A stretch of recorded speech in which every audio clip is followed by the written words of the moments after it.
이런 하나님 떠난 인생들은 세 가지 유형으로 살아갑니다. 저도 이 서론을 준비하면서 참 이런 틀에서 오랫동안 참 힘들게 지냈음을 생각해 보게 되는데요. 그게 뭐냐? 편견과 오만과 허영심입니다. 이런 편견은 내 기준으로 사람을 보는 거지요. 그래서 편견을 갖고 있으면 내가 남을 사랑하지 못합니다. 이런 사랑을 안 하는 게 아니라 사랑할 수 있는 눈이 안 돼요. 왜냐하면 편견을 갖고 있기 때문에 그 편견으로 사람을 평가하니까 사랑의 대상이 아니라 무슨 대상이 돼요? 평가의 대상이 되고 비판의 대상이 되기 때문에 남을 사랑하지 못하는 자리에 들어가게 되고, 오만은 뭐냐? 오만은 우리 아는 대로 잘난 체 하는 거니까 남이 나를 사랑하지 못하게 담을 치는 거예요. 왜 내 주변에 사람이 없고 친구가 없는가? 내가 오만하기 때문에.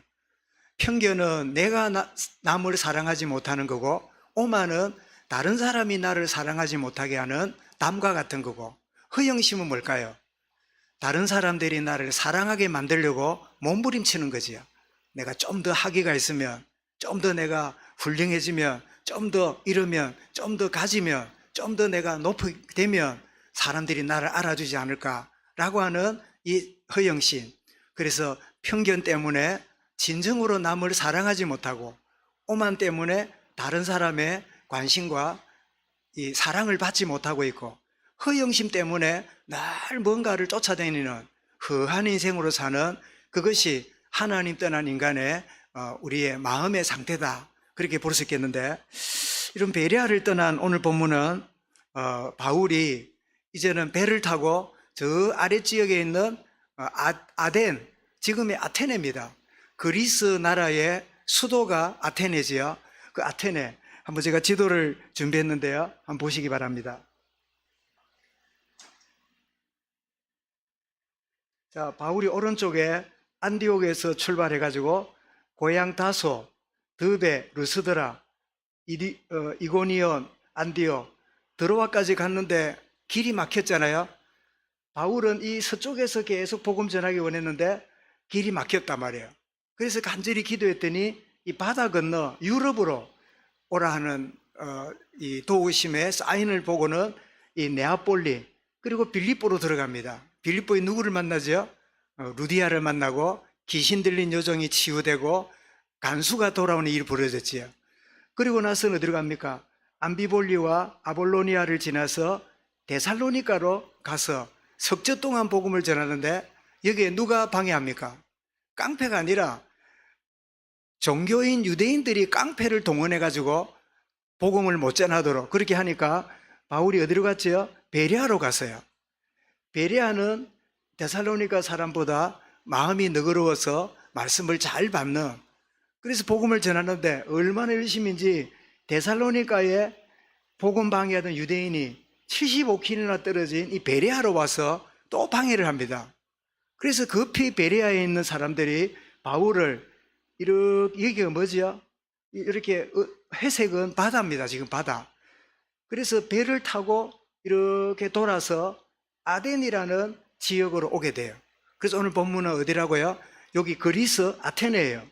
아테네의 아덴에 와서 이제 머무르고, 그러면 이 베레아에서 육지로 이렇게 오지 않고 왜 배를 타고 왔을까요? 이 거리가 데살로니가에서 베레아가 75km인데 베레아에서 이 아덴까지 직선거리로 보면 한 수백 킬로가 되겠지요. 너무 먼 길이고 교통이 좋지 않아요. 그래서 주로 도시가 해안가에 있다 말씀드렸죠. 왜요? 배를 타고 옮길 수 있도록. 그래서 배를 타고 베레아에서 바울이 그 전도팀은 남고 자기만 급하게 아덴까지 왔다. 아덴에서 이루어진 일이 오늘 본문의 내용이에요. 반복에 말씀드리지만 제가 왜 지도를 보여드리는가 하면, 이런 성경 이야기를 꾸민 이야기로 생각하는 사람 많아요. 흙으로 뭐 동화책 비슷하게, 소설책 비슷하게, 그게 아니라 실제로 지역과 지명이 있는 역사적 사실이다, 그것을 보여주려고 이렇게 제가 지도를 소개하고 있는 겁니다. 이 종교적 신념에 묶여있는 이 유대인들이 방해가 있으니까 바울이 급하게 이 다른 지역으로 옮겨가야 되는, 그러나 뭐는 막히지 않죠? 복음은 결코 막히지 않고 지속적으로 증거되고 있음을 보게 되는데요. 여러분, 창세기 3장 하나님 떠나고 죄 가운데 빠지고 사단의 종노릇 하는 이 창세기 3장 문제는 모든 문제의 근원이고 모든 문제의 뿌리입니다. 여러분 가지고 있는 고민을 한번 이야기해 볼랍니까? 여러분 갖고 있는 숙제를 한번 이야기해 볼랍니까? 무엇이 여러분을 불행하고 만드는지 그 이야기를 한번 적어 보실랍니까? 어떤 문제든지 어떤 상황이든지 문제의 근원과 뿌리는 하나님 떠나 있기 때문에, 하나님과의 관계가 흩어져 있기 때문에 그 문제가 해결이 안 되는 거예요. 그 문제의 근원은 뭐 때문이죠? 죄 때문입니다. 그 문제가 뭐죠? 흑암이 우리를 속이고 있는, 하나님 떠나고 죄 가운데 빠지고 사단에게 쏟고 있는 이 세 가지가 모든 문제의 근원이고 모든 문제의 뿌리예요. 그렇게 해석하면 정확해요. 자주 말씀드리죠. 이런 곱하기를 하려면 곱하기 335 곱하기 648 이러려면 그냥 종이가 없으면 하기 힘들지요. 천재가 아니면. 그런데 뭐만 알면 풀어낸다고요? 예? 곱하기 문제를 풀기 위해서는 뭐를 알면 돼요? 예? 우리 교인 씨한테 물어봐야겠다. 예? 곱하기를 해결하려면 뭐를 외우고 있으면 돼요? 9로 시작되는데. 예? 예?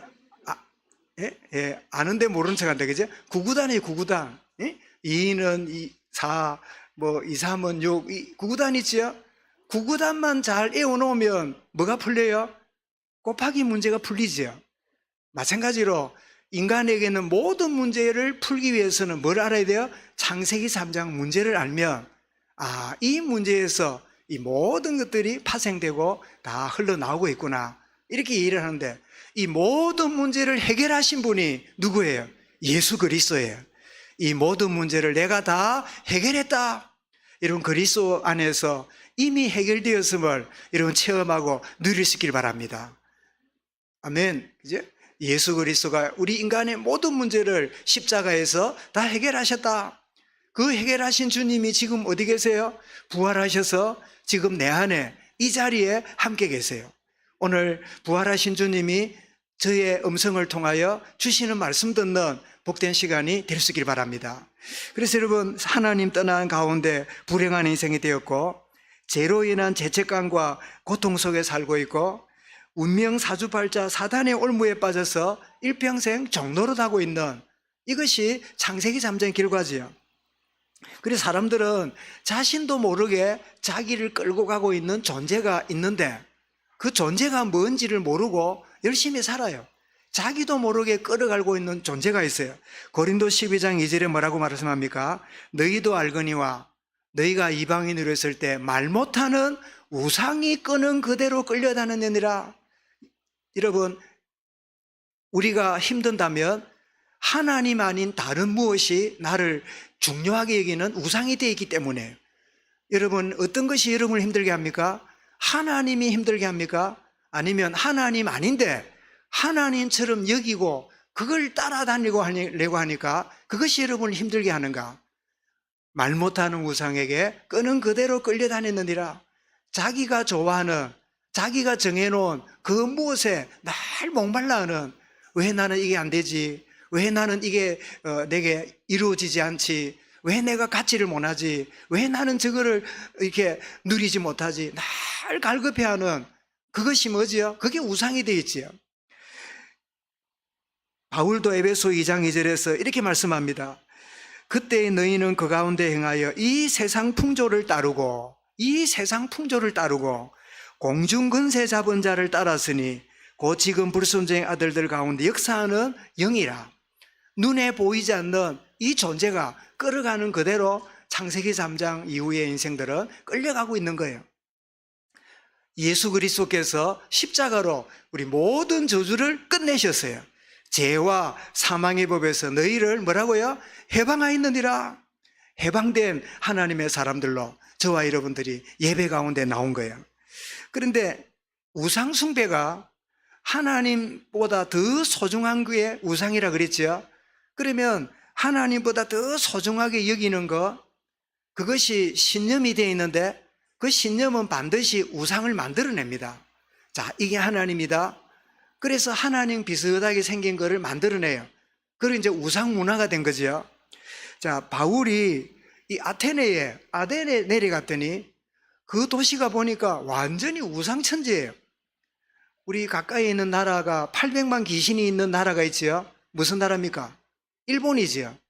여러분, 일본을 뭐 가보신 분도 많겠지만 저도 그 90년도에 한번 일본을 방문했었는데 말로만 듣던 일본에 얼마나 우상이 충만한지 놀랄 일은, 여러분 집집마다 이렇게 그 지붕이 있잖아요. 아파트 말고 이 단독주택이 돼 있으면 거의 기아로 2층 기아로 돼 있는 집이잖아요. 그러면 집 앞에 나오면 지붕 위에다가 뭐 지포로 만든 거, 흥금으로 만든 거, 뭐 돌멩이 모양 된 거, 이런 것들을 거의 집집마다 지붕에다가 다 올려놓고 살아요. 그러면 출근하거나 학교를 가면요, 가족들이 전부 다 합창을 하고 절을 하고 다 가요. 그게 일본 문화라. 그리고 온 골목마다 그 시내 이렇게 그 건물 사이사이에 보면요, 신사가 얼마나 많은지. 신사 알지요? 죽은 영혼의 그 하는 신도, 그 숭배하는. 거기에서 많은 사람들이 박수를 치고 또 절을 하고 향을 꽂고, 그게 그냥 우리나라에 뭐 어쩌다가 절에 가서 뭐 이렇게 조금 시주하고 좀 하는 그거하고는 비교가 안 돼요. 하루 종일 일상 속에 흑암 문화 이런 것들이 생활 속에 꽉 깔렸어요. 얼마나 그 우상 문화가 심한지 몰라요. 왜 일본이 우상 문화가 심한가 할 때 지정학적인 이유가 있어요. 그게 뭐지요? 섬나라죠, 섬나라. 이런 바다를 끼고 있는 나라나 바다를 끼고 있는 지역은 우상 숭배가 많아요. 흔히 우리나라는 용왕신이라든지 뭐 이렇게 여러 가지 이런 것들을 숭배하는 상들 있잖아요. 이런 것처럼 아덴도 바닷가의 도시니까 굉장히 많은 우상을 숭배하는 그런 지역인데, 바울이 그 아덴에 가서 그 우상을 보는 순간에 마음에 격분이 일어났어요. 이 격분이란 뜻은 하나님 떠난 인생에 대한 긍휼의 마음입니다. 사랑하는 여러분 이상한 인간을 만나고 대도 안 하는 여러분 상을 만날 때 격분이 일어나지요. 그 격분이 본성에 의한 격분이면 싸움이 일어나는데, 영적인 격분이 일어나면요, 기도가 돼요. 인간이 이렇구나. 인간이 이런 존재구나. 저 사람이 저렇게 뭐 나한테 도움받고 뭐 이렇게 이익을 볼 때는 그렇게 뭐 이렇게 그럴 수 없는 사람이니 조금 좀 틀어지니까, 조금 뭔가 감정이 상하니까 저렇게 사람이 달라질 수 있구나, 이럴 때 격분이 일어나지요. 그 격분이 감정 본성으로 보면 뭐가 된다고요? 싸움이 되지만 영적으로 보면 기도가 나와요. 참 그렇구나. 사람 그렇다면 잘해줌으로 사람이 바뀌는 게 아니구나. 복음 아니면 사람이 안 바뀌는구나. 내가 잘해주면 저 사람이 착하게 될 줄 알았더니 잘해주는 게 착하게 되는 게 아니라요, 그 사람을 자꾸 포장하게 만들어요. 그리스도의 복음으로 사람이 바뀌는 거지 내가 잘해준다고 바뀌는 게 아니구나. 이 격분이 일어나는. 그래서 바울이 거기서 이제 완전히 홀로가 된 겁니다. 전도자들은 지금 베레아에 남았잖아요. 그래서 혼자 아테네에 있는 바울이 회당에 가서 유대인들과 경건한 사람들과 말씀을 나누고 또 장터에 나가서 만나는 사람들에게 복음을 전하는 이런 일을 하게 되는데, 여러분 왜 사람들이 우상을 숭배하고 우상을 의지하고 있을까요? 그것은 하나님 떠난 인생은 무언가를 의지할 수밖에 없어요. 우상 숭배하는 게 이상한 게 아니라 우상 숭배하는 것은 당연한 일이에요. 여러분, 집을 떠난 고아가 자기한테 잘해주는 누군가를 따라가는 게 이상한 일입니까? 당연한 일입니까? 물어보겠습니다. 이상한 일이다? 당연한 일이다? 예, 당연한 일이죠. 예, 당연한 일. 여러분, 하나님을 떠나니까 무언가를 의지하고 따라가는 게 인간이란 말이에요. 그래서 우상을 의지하는 겁니다. 여러분, 그래서 성경에 시편 115편 8절에 보면 우상을 만드는 자들과 그것을 의지하는 자들이 다 그와 같이 망하리로다. 이사야 42장 17절에도 조각한 우상을 의지하며 부어 만든 우상을 향하여 너희는 우리의 신이라 하는 자는 물리침을 받아 크게 수치를 당하리라. 뭔가를 의지하고 쫓아가는데 결국 뭘 당해요? 수치를 당하는 아무 소용없는 일이 벌어진단 말씀이지요. 자, 그런데 이 우상 숭배하는 그 자리에 어떤 사람들이 그 주도하고 있었냐니까 철학자들이 이 아테네 많이 있었어요. 우리 지금 여러분 그리스 아테네 그러면 우리가 퍼뜩 뭐가 생각납니까? 올림픽의 발상지잖아요. 그래서 모든 올림픽 성화 봉송할 때 제일 먼저 불을 붙이는, 불을 점화시키는 데가 어디입니까? 그리스 아테네의 올림푸스 산에서 점화해가지고 그런 다음에 전 세계에 이 성화를 봉송해서 그 나라에 불을 붙이는 때가 뭐죠? 그게 이제 올림픽 첫날 저녁에 이제 불을 밝히는 그리스 아테네에서 올림픽이 시작된 거예요. 그래서 올림픽의 목적이 뭐였죠?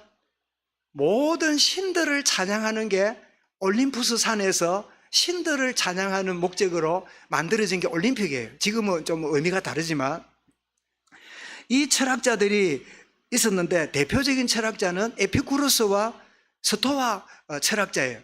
에피쿠로스는 쾌락입니다. 쾌락절기자, 막 그냥 우리가 막 쾌락이 인생의 목적이다, 즐거우면 된다, 이렇게 말하는 에피쿠로스. 신은 존재하지만 인간에게 간섭 안 한다. 우리는 막 하고 싶은 대로 살면 된다. 이게 에피쿠로스 학파의 철학자들의 주장이에요. 근데 반대로 스토아는 아니다. 우리가 금욕하고 참고 뭔가 노력하고 이렇게 해야 된다. 금욕을 주장했어요. 그리고 이성을 모든 해석의 기준으로 삼았습니다. 영적이라든지 복음이라든지 그런 것은 그래서 뭐라 그럽니까? 이 사람들이 이상한 걸 전하네? 이성적으로 생각해 보니까 예수의 부활 말도 안 되는 소리야. 예수의 죽음에서 부활 택도 없는 소리라. 이성과 철학을 여러분 가지고 있는 사람은요, 복음이 안 들어가요. 그래서 이상하게 보는 거지요. 그러면서 스토아 학파의 주장은 신과 자연은 동일하다. 그래서 여기서 뭐가 나왔죠? 범신론이 나왔어요. 이 범신론 이러면 뭐지요? 불교도 범신론이지요. 그래서 범신론의 이 불교에 있기 때문에 모든 게 윤회가 되니까 길에 다니는 개미도 실수면 몰라도 일부러 잡거나 벌레도 때리지 안 잡습니다. 모기가 와서 물고 있어도 조상님 가세요 하고 떼내지 탁 때려갖고 죽이거나 그래 안 합니다. 왜냐하니까 이게 윤회가 돼갖고 조상이 이 모기가 되어서 내한테 온지도 몰라. 그래서 여러분 이 범신론은 모든 게 신이라고 말하는 이런 주의자지요. 이렇게 쾌락주의자들, 금욕주의자들, 이들에게 바울이 복음을 전하는데 예수님이 우리 인생의 모든 문제 해결하신 구원자시다, 그를 믿음으로 구원받는다, 그 증거로 십자가에 죽어 3일 만에 무덤에서 부활하셨다, 이렇게 이야기를 하니까 그들이 어떻게 해요? 20절을 한번 보십시오. 보니까 이상하게 계세요. 네가 어떤 이상한 것을 우리에게 들려주니 그 뜻이 무엇인지 알고자 하노라. 그러면서 23절에 다음 주에 나오겠습니다만은 알지 못하는 신에게는 의지하고 살지만 그런데 사시는 하나님의 이 복음을 받는 데는 못 알아듣는 거예요. 그러면서 20절에 뭐라 했습니까? 이들은 새로운 것 말하고 듣는 것 외에는 달리 시간을 보내지 않는다, 그렇게 말씀하고 있죠. 말하자면 복음이 생소한 말로 들려요. 우리 한국 사람도 교회 한 번 안 간 사람이 별로 없어요. 그런데 놀랍게도 복음을 말하거나 이러면 굉장히 생뚱맞게 뭐 이런 말을 하지, 뭐 말도 안 되는 소리를 하지, 이런 반응하는 사람들이 가끔 있습니까 없습니까? 그런 사람들이 있는 걸 보게 되지요. 그런 사람은 교회를 가봤거나 뭐 거의 예를 들면 굉장히 이렇게 대대로 집안 대대로 이렇게 그 불교 집안이라든지 이런 집안에 사는 사람들은 이 기독교나 복음에 대해서 굉장히 생소하게 들려져서 말도 하지 말라고, 무슨 그런 소리 하냐고, 이런 식으로 반응한 걸 보게 되지요. 여러분, 새로운 것만 듣기 원하는 사람은 뭐지요? 오만과 자만에 사로잡혀 있는 모습인 거지요. 여러분 잠언 1장 7절에 보면 여호와를 경외하는 것이 지식의 근본이거늘 미련한 자는 지혜와 훈계를 멸시하느니라. 잠언 12장 22절에도 너희 어리석은 자들은 어리석음을 좋아하며 거만한 자들은 거만을 기뻐하며 미련한 자들은 지식을 미워하니 어느 때까지 하겠느냐. 잠언 14장 5절에도 보면 신실한 정의는 거짓말을 아니하여도 거짓 정의는 거짓말을 뱉느니라. 고린도전서 8장 1절에도 보면 지식은 뭐하며 교만하게 하며, 그러면 이 하나님 모르는 이 철학자들이 무슨 자지요? 교만한 자예요. 이 교만이 뭘 막아요? 복음을 가로막아요. 그래서 여러분, 복음을 가로막는 이 교만, 복음을 가로막는 지식, 복음을 가로막는 이성, 이것이 오늘 현대사회의 주류입니다. 현대사회가 여러분 이 이성주의, 합리주의, 그리고 이 실정주의, 이 주장함으로 영적인 것은 아무 소용없고 이상한 말로 들리는 그런 시대가 되었어요. 그래서 이성으로 만들어낸 가장 사탄의 작품이 있는데 그게 뭐지요? 다윈이 만들어낸 진화론이에요. 진화론은 인간 이성이 만들어낸 마귀의 작품이에요. 영성이 아니라 타락한 이성으로 모든 것을 만들어낸 것들이 결국은 뭐지요? 오늘날 전쟁을 일으키는 거예요. 여러분, 하나님이 주신 원래의 이성을 갖고 있었다면 이 과학을 만들고 문명을 만들 때 무기를 만들고 사람을 다 죽이는 핵무기를 만드는 그런 짓은 안 했을 거예요. 희한해요. 엉뚱한데 여러분, 사람들은 지혜로워서 서로 죽이고 파괴시키는 일에 굉장히 앞서 있는 것을 보게 돼요. 이런 새로운 것만 듣기 원하는 이 오만에 빠져 있는, 그래서 여러분 오늘 이 아덴에 있는 철학자들과 이 사람 보면서 자기들은 철학을 의지해요. 자기 지식을 의지해요. 자기 뭔가를 의지해요. 그래서 제가 말씀을 정리하는 가운데 그렇다면 나는 무엇을 의지하고 사는가? 나는 나도 모르게 뭐를 의지하고 살아요. 그것이 최고라고 생각해요. 그거 없으면 죽고 싶을 만큼 힘들어요. 그게 안 되면 내가 망할 만큼 너무 마음이 안 좋아요. 내가 의지하는 게 뭡니까? 나는 무엇을 의지하고 사는가? 그래, 세 가지인데, 재물과 자기 지식을 의지하고 사는 사람들이 세상에 꽤 많아요. 의지할 만한 건 뭐지요? 재물이고, 의지할 건 뭐지? 내 지식이 나를 보탬해주는 거라 생각해요. 그래서 제가 선구를 한번 정리를 했습니다. 재물과 자기 지식을 의지하는 자에 대해서 성경이 이렇게 말씀합니다.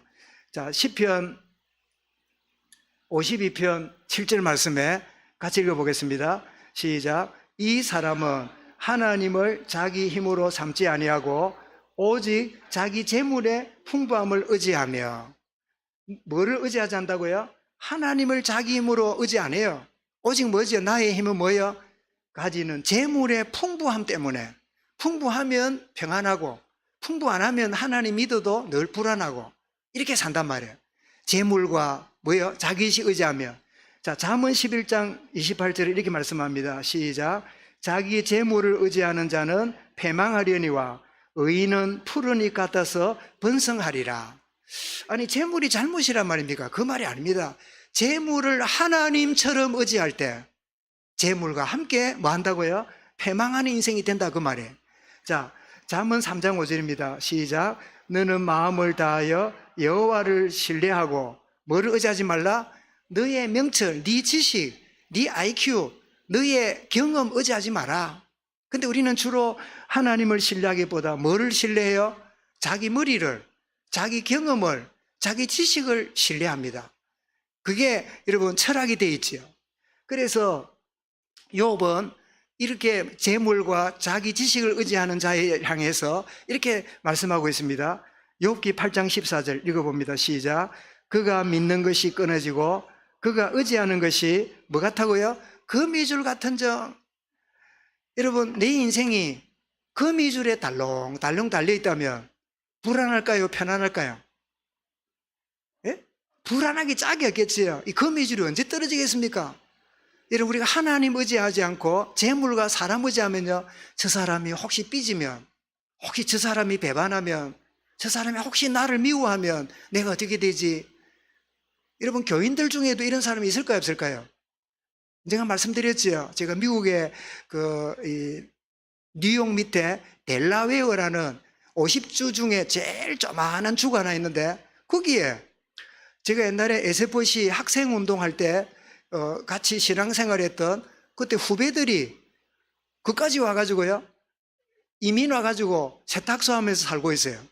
그래 만나고 이야기하는 중에 한 친구는 권사인데 한 달 동안 잠을 못 잔대. 불면증이 와가지고. 그리고 왜 불면증이 왔냐니까 자기가 이민 왔을 때 자기 교회 선배 권사가 자기 가정을 그렇게 잘해줬대요. 막 그냥 먹는 거 입는 거 막 이렇게 왜 영어를 못하니까 그렇게 도와줘서 잘 적응을 하고 지냈는데, 어느 날 그 권사하고 뭐가 틀어져 가지고 삐뚤어져 가지고 말도 안 한대요. 그러고 나니까 이 친구가, 야, 이 나를 도와주고 이끌어줬던 이 권사가 나한테 말도 안 하니까 내가 앞으로 어떻게 살지? 내가 어떻게 도와줄 사람 아무도 없는데 이 넓은 미국 땅에서 어떻게 내가 살지? 그 생각하니까 잠이 안 오는 거예요. 눈을 보니까요, 진짜 토끼 눈 같아. 한 달 동안 불면증이 왔으니까 눈이 빨갈 거 아니에요. 그래, 그 집안을 내가 알거든요. 걔가 막내라. 8형제 중에 막내라. 그래서 제가 만만하니까 물었습니다. 야, 너 막내니까 집에서 네 뭐든지 해달라 그러면 부모님이 야야 막내 줘라 막내. 모든 게 네 중심으로 된 거를 그렇게 알고 네가 자랐지 않으니까 어떻게 하냐. 그래, 막내라는 그 위치 자체가 그렇게 크는 거다. 네가 이건뿐 아니라 네가 자라오면서 네 뜻대로 안 되면 잠이 안 오는 게 지금뿐 아니고 그전부터 있었지. 이러니까 어째 하냐, 점쟁이냐, 아니 도사냐 이래. 그래, 내가 옛날에 도사였다, 전도사. 지금 목사인데. 그러면서 니는 어디 갔나, 거미줄을 의지하듯이 네가 살아왔잖아. 그 권사가 나를 도와줘야 되고 나의 배경이 되어야 되는데 이 양반이 나를 멀리하면 내가 어떻게 하지? 사랑 여러분, 우리가 그리스도를 바라보면서도 우리는 거미줄 같은 재물과 사람 인간관계에 또 목을 매달고 내가 불안해하고 힘들어하고 누가 알아주면 신이 나고 힘이 나고 그런 가운데 있습니까? 여러분은 무엇을 의지하고 삽니까? 두 번째로 우상과 사람을 의지하는, 두 번째로 보겠습니다. 자, 시편 135편 17절입니다. 시작. 귀가 있어도 듣지 못하며 그들의 입에는 아무 호흡이 없나니 그것을 만드는 자와 그것을 의지하는 자가 다 그것과 같으리로다. 여러분 중에는 혹시나 뭐 안 되는 우상 갖다 놓고 거기 뭐 섬기고 그런 사람 없겠지요. 자, 그 다음 시편 146편 3절에 보겠습니다. 시작. 기인들을 의지하지 말며 도울 힘이 없는 인생도 의지하지 말지니. 기인들이 누굽니까? 나를 굉장히 도와줄 수 있는 기족, 실력자, 굉장히 뭔가 권력자, 굉장히 나의 모든 것을 해줄 만한 그런 사람 기인이지요. 그런 자를 의지하지 말고 도울 힘이 없는 인생도 의지하지 말라는 거예요. 인생이 왜요? 이사야 2장 22절 이렇게 말씀합니다. 시작. 너희는 인생을 의지하지 말라. 그의 호흡은 코에 있나니 새말 가치가 어디 있느냐. 아무리 강한 사람도 코 5부분 잡고 있으면 죽어요. 호흡이 코끝에 있는 인간을 네가 의지하고 사느냐. 그래서 우상을 의지하고 사람을 의지하는 자의 것들이 어떤 것인가를 성경이 잘 말씀하지요. 여러분, 뭘 의지한다고요? 재물이나 사람의 위치를 의지하는, 또 우상과 이 사람을 의지하는 재물과 자기의식이거나 혹은 이 우상이나 사람을 의지하는 자의 결론은 허무지요. 그렇다면 하나님을 아버지로 의지하는 자가 어떤 자인지를 성경에 한번 보겠습니다. 3번에 준비되어 있죠. 시편 37편 5절 말씀입니다. 같이 읽습니다. 시작. 내 길을 여호와께 맡기라. 그를 의지하면 그가 이루시고 내 의를 빛같이 나타내시며 내 공의를 정오의 빛과 같이 하시리라. 여호와를 맡기라. 그를 의지하면, 이런 적이 있어요. 목사님 의지했거든요. 근데 되는 게 없어요. 내가 의지 안 한 줄 압니까? 근데 안 도와줘요. 되는 게 없어요. 그러니까 재물 찾고 사람 찾지요. 그런 분들이 혹시 있습니까? 여러분, 하나님께 물어보시기 바랍니다. 주님, 내가 겉으로만 찾고 있고 말로만 찾고 있는지 내 깊은 신념 속에는 그래도 재물이, 그래도 사람이, 그래도 내 지식이 더 중요하지. 그냥 입만 벌려서 하는 말 말고 내 깊은 마음속에 무엇이 나의 진정한 의지가 되고 있습니까? 그래서 하나님 의지해도 안 됩니다가 아니라 하나님, 말로만 하나님 의지했지 사실은 재물 의지하고 지식 의지하고 우상 의지하고 사람 의지했던 나의 진정 내면의 죄를 회개합니다. 내가 하나님만 의뢰하기 원합니다 라고 여러분 새롭게 여러분 생애를 시작할 수 있길 바랍니다. 그리고 더 나아가서 시편 52편 8절에 여호와를 아버지로 의지하는 자에게 주신 약속입니다. 시작. 너는 하나님의 집에 있는 푸른 감람나무 같으며 하나님의 인자하심을 영원히 의지하리로다. 여러분, 영원히 의지할 분은 하나님 아버지십니다. 더 나아가서 시편 56편 11절입니다. 시작. 내가 하나님을 의지하였은저 두려워하지 아니하리니 사람이 내게 어찌하리까? 완전히 애들 말로 뭐래요? 배째라. 응? 내가 하나님을 의지하고 두려워하지 않는데 사람들이 내게 어떻게 하는데? 재물 그거 있기도 하고 없기도 하는 그것 때문에 내가 살고 죽는 거냐? 내가 어리석었네. 여러분, 이런 뭐지요? 그리 아니하실지라도 라고 하는 영적 배짱이 생기는 거예요. 그리고 한 번 더 에레미야 17장 7절 읽어보겠습니다. 시작. 무릇 여호와를 의지하며 여호와를 의뢰하는 그 사람은 뭘 받을 것이라요? 복을 받을 것입니다. 그렇게 의지하고 그렇게 따라가고 싶었던 그 복이 뭐 할 때요? 여호와를 의지하고 여호와를 신뢰할 때 뭐로 따라와요? 보너스로 따라오는 거예요. 이런 보너스로 따라오는 거를 주로 생각하고 따라다니면 될 일입니까? 여러분, 뭐 늘 했던 말이지만 여러분, 직장 생활하는 여러분이 월급 받으려고 일합니까? 보너스 받으려고 일합니까? 월급 받으려고 일하세요. 보너스는 뭐지요? 월급에 따라오는 선물일 뿐이지요. 우리의 주는 뭐지요? 여호와를 신뢰하고 하나님을 의지하면 보너스가 뭐예요? 하나님의 복이 따라오는 거예요. 여러분, 이 축복 누리는 이 한 주간 저와 여러분 생애 되시기를 주 이름으로 축원합니다. 감사합니다. 주님, 나는 무엇을 의지하고 사는지 말씀해 주신 거 감사합니다. 참 때로는 재물이 소중함으로 지식이 참 너무나 귀함으로 의지하며 살 때도 있으며 때로는 우상을 사람을 의지하고 그것을 자랑하며 그것이 없으면 실망하며 힘이 빠지며 살아오던 우리의 모습을 진정으로 회개하며 하나님을 아버지로 의지하며 하나님을 신뢰함으로 복이 임하는 참된 축복의 은혜를 누릴 수 있도록 역사하여 주시고 이런 신분으로 내가 부름받았음을 깨닫도록 은혜 다하여 주시옵소서. 주 예수 그리스도 이름으로 기도드리옵나이다. 아멘.